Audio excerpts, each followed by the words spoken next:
Please don't be alarmed. The bells you hear ringing are from this church. They're ringing to welcome you to St. John the Baptist, Brinklow. We're very pleased that you're paying us a visit and hope that you will allow us to give you a conducted tour of this wonderful old building. There's been a church on this site since about 1100 AD. That would have been a simple wooden building, a subsidiary of the Saxon Abbey of Kenilworth. The incumbent then was a man called Simon de Albain. The building as you see it now dates from the 13th century, being altered and enlarged in the 15th century. Welcome to this special place dedicated to the worship of Jesus Christ and named in honour of his cousin, John the Baptist. On this pre-recorded tour, we obviously set the pace and invite you where and when to stop. Also, if you do have any questions, please make a mental note to ask them at the end of the tour. So, we'll get started.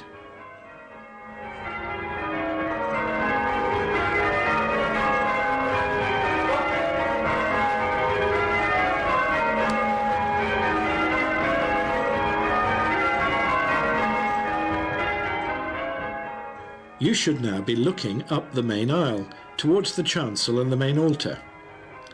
By now, you might be feeling there's something, well, a little different with this church. Something a little unusual? It's the sloping floor. There's a drop of some 12 feet in floor level from east to west, one of only 3 churches in England.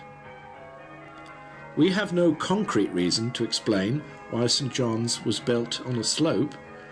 We assume that when the build took place in around 1250, they took the easy way out and instead of moving thousands of tons of earth by hand, simply built it with a slope.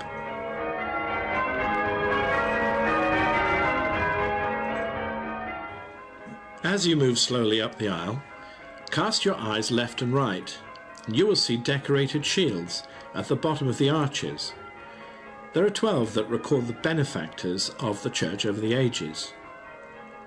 On your left in the pews is a plaque displayed on an easel giving the details of these benefactors.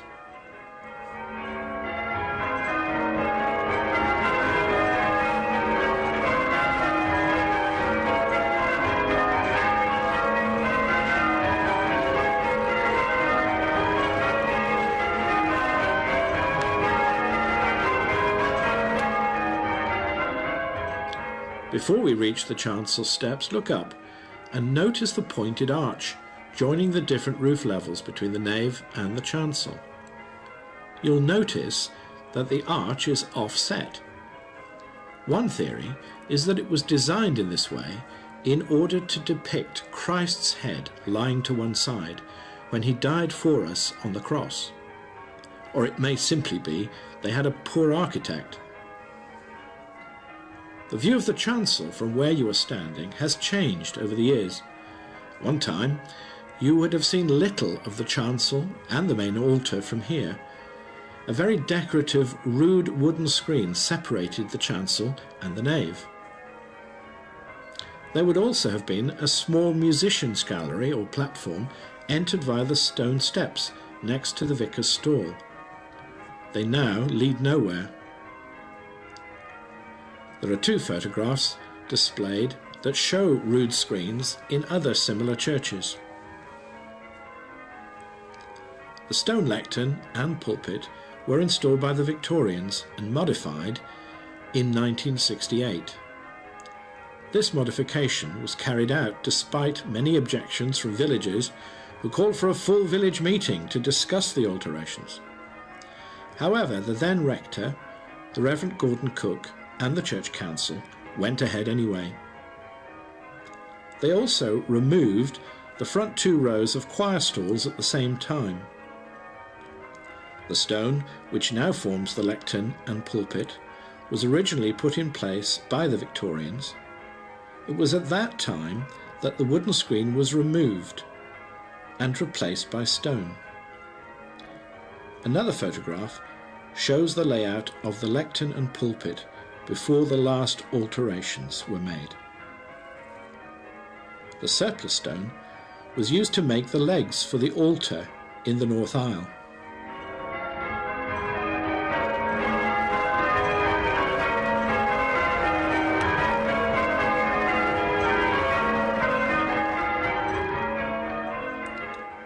Having climbed the 4 chancel steps, you will find a curtain-covered door on your right.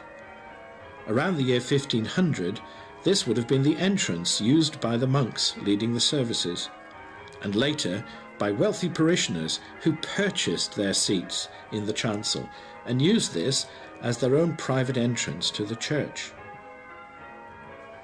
There are 3 brightly coloured stained glass windows in the side walls of the chancel.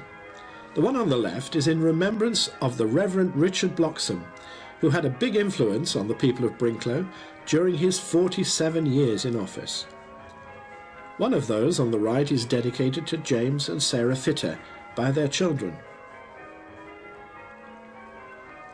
The main window behind the altar is in 3 sections. The centre scene shows Christ on the cross. To the left, Jesus is baptizing John, and to the right, we see the soldiers guarding the tomb where Jesus was buried after his crucifixion. The heavily embossed tiles directly behind the altar are reputed to be of Spanish design and make. The highly decorative oak bishop's chair to the right of the altar bears the inscription, "Praise ye the Lord." When some of the choir stalls were removed, 2 graves were revealed in the floor under 2 wooden trapdoors, but the inscriptions are barely readable.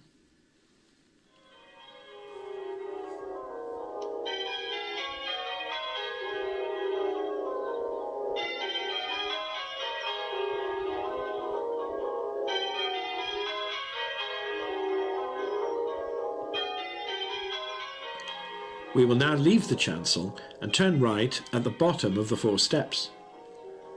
The first things we see are the 2 British Legion flags on your right.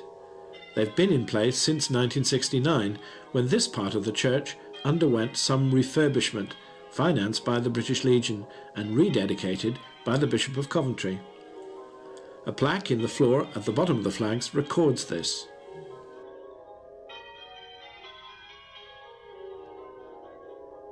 As we move along the north aisle towards the rear of the church, listen to the bells and note the change of sound. You are now hearing half-muffled bells. This is done when the bells are rung at funerals or on Remembrance Sunday.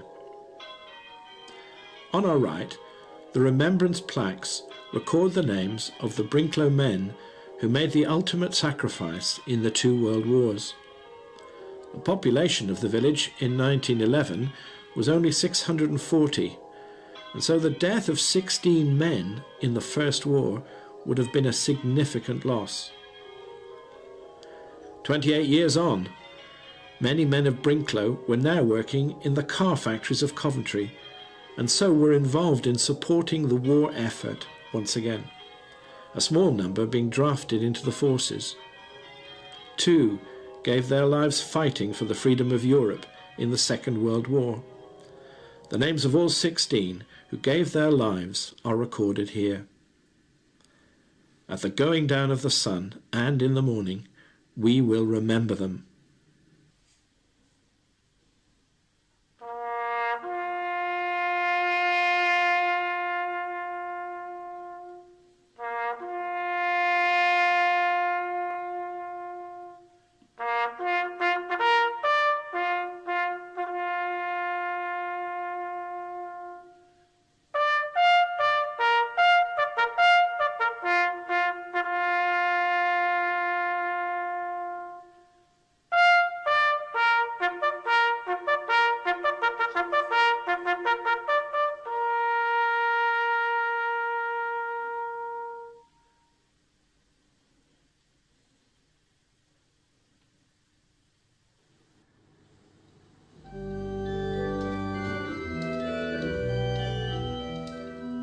Next on the right is one of the latest additions to the church, a pen and ink drawing of the interior.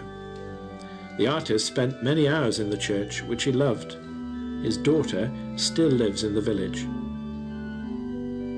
Above the north door, by which you enter the building, is a large painting, desperate need of a clean, showing George IV's coat of arms. And facing you is the toilet installed in 2003, which occupies the place of the choir vestry that had remained unused for around 20 years.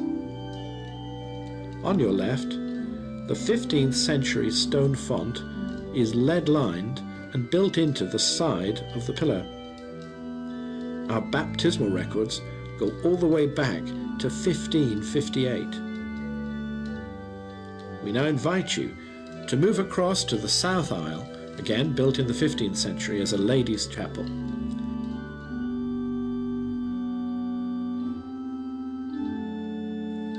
Immediately on your left is an oak chest with 3 hasps, a safety feature ensuring the chest could only be opened when all 3 key holders were present.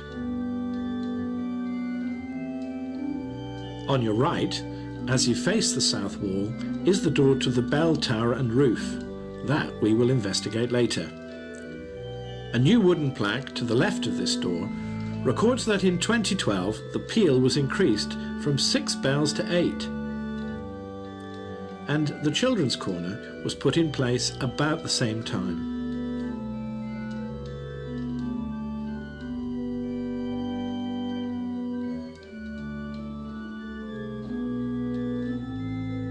The stained glass window to your right, showing St. George, is by far the newest in our church. This came from All Saints Coventry, which was demolished in the early 70s. The transfer of this window was undertaken by a local family as a memorial.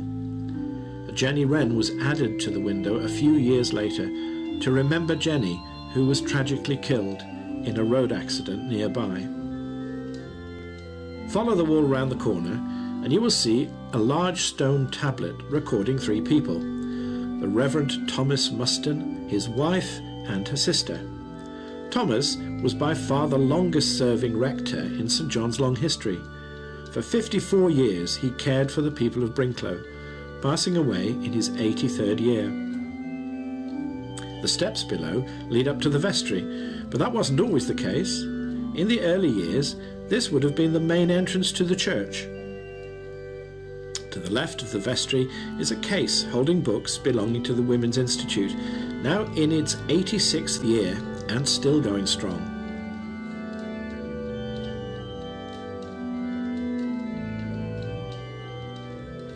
Approaching the altar in the Lady Chapel, below the first window is a plaque noting our connection with a much younger brother, St. John the Baptist Church in Canberra, Australia. The Mothers' Union, whose banner stands in the corner, had a membership of 51 in 1948, but due to dwindling numbers closed in 1994. If you look up at the very top of the window, behind the Lady Chapel altar, you will see 3 very small and very rare stained glass windows. They were produced before English coloured glass was made.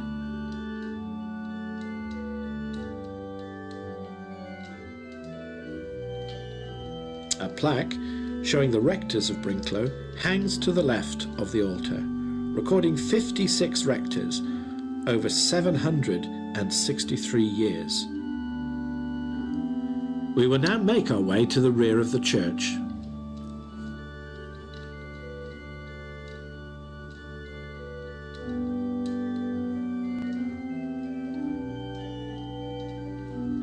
The bookcase at the back, which holds the service books, was a bequest to the church by a previous rector, the Reverend Canon Arthur Startin.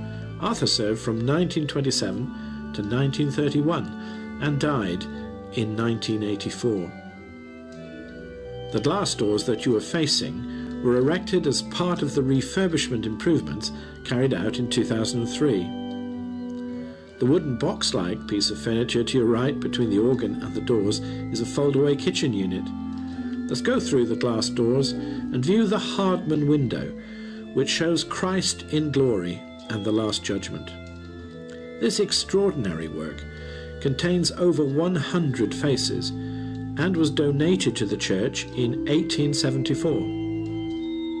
Hardman was a big name in English stained glass and was responsible for many windows in churches and cathedrals throughout the land. We are now standing at the foot of the bell tower, built in the 1500s, now with only a single hanging bell rope. Originally, the bells were rung from here below the tower. However, with bell ropes nearly 90 feet long, they had too much bounce, which made good bell ringing difficult. In the late 1960s, an enthusiastic tower captain and his team moved the bell ringers up to the clock room closer to the bells and upgraded the bearings. The church started with 5 bells in 1705, a 6th was added in 1913, and then in 2012 this was increased to 8, at a cost of £45,000, the cost being raised by the bell ringers themselves. This was a huge task and involved moving the clock and upgrading it to automatic self-winding. Prior to this, the clock had to be wound by hand every 12 days. Sadly, we are unable to allow access to the tower due to safety concerns. However, if you look at the screen to your left, we will bring the bells to you and take you on a virtual tour of the bell tower.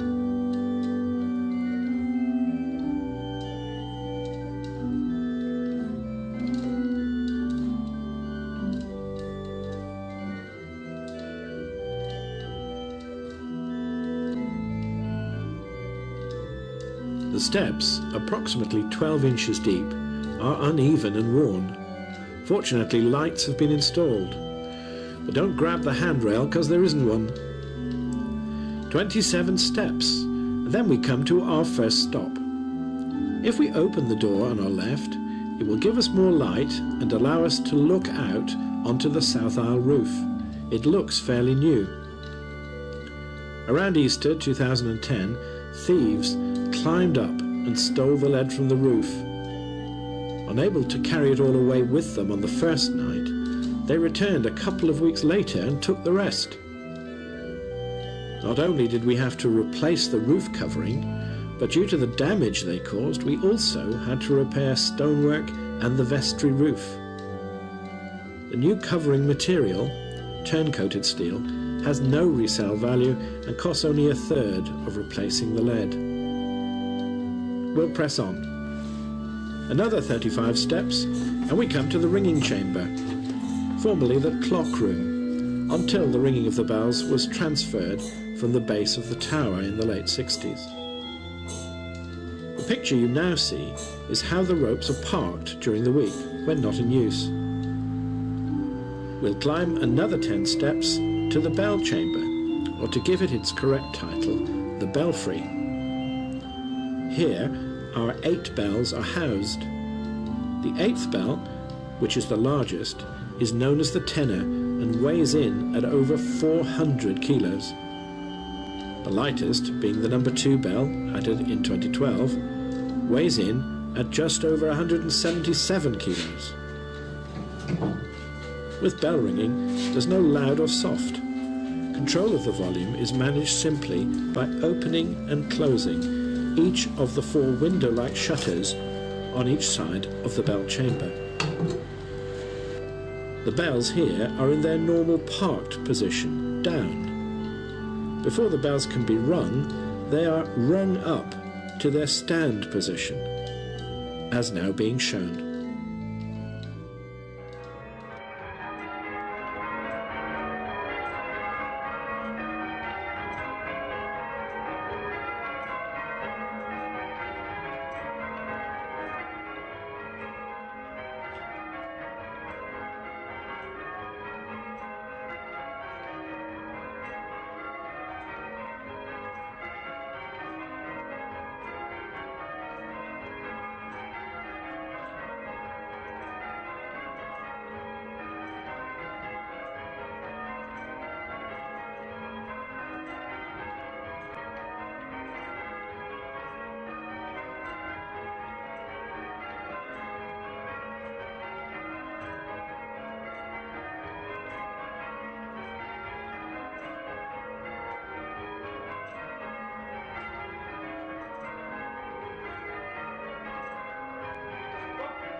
In early 2015, to mark the appointment of our present rector, the Reverend Johnathan Fox, a team of our best ringers rang a peal.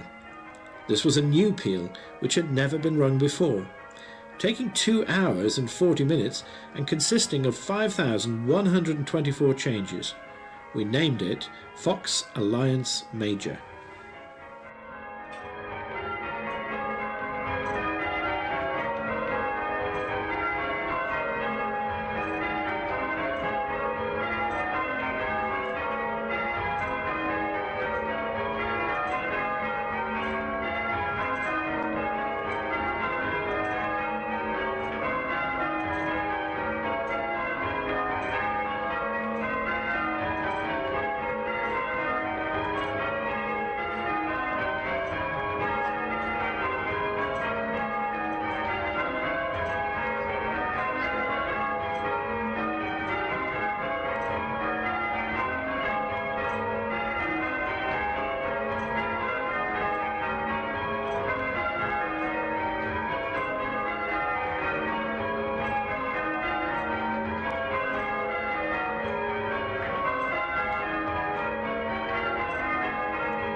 It's only another few steps to the top of the tower, with the last 4 or 5 being the most demanding. The twist in the stairs gets tighter nearer the top, but the view, especially on a clear day, is well worth the climb, all 97 steps. The Cemex cement works in Rugby can be clearly seen on our left.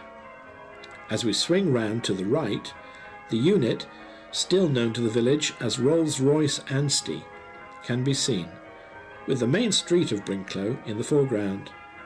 This is the Foss Way, a Roman road which in its time was one of the major roads of England. The Foss Way ran all the way from Lincoln to Exeter, bisecting the Midlands. Behind us is Brinklow's most famous landmark, known simply as the Tump. It once housed a wooden fortress or signal station, built by the Romans, later to be replaced by a Norman stone castle. On a very clear day, the 3 spires of Coventry can just be made out. Coming down is no easier, so why not rest your legs, take a pew as we conclude our tour. The organ, purposely left to last, was donated to St John's in 1873 by Squire Edward Wood of Newbold Revel. The Squire was also the manager of the Daimler Motor Company in Coventry. The organ is reported by our local organist to be the best in all of the Revel churches. It had a major overhaul in 1975, funded by Cyrus Johnson and others. But I'm sure you'd rather listen than look. So we've asked Chris Sykes, our regular organist for the last 25 years, to play while Dawn sings the Lord's Prayer.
Please complete the questionnaire and do sign the visitor's book before you leave. The church is at present in need of £300,000 for restoration work, so any donation you can make will ensure this ancient building survives. Many thanks and every blessing.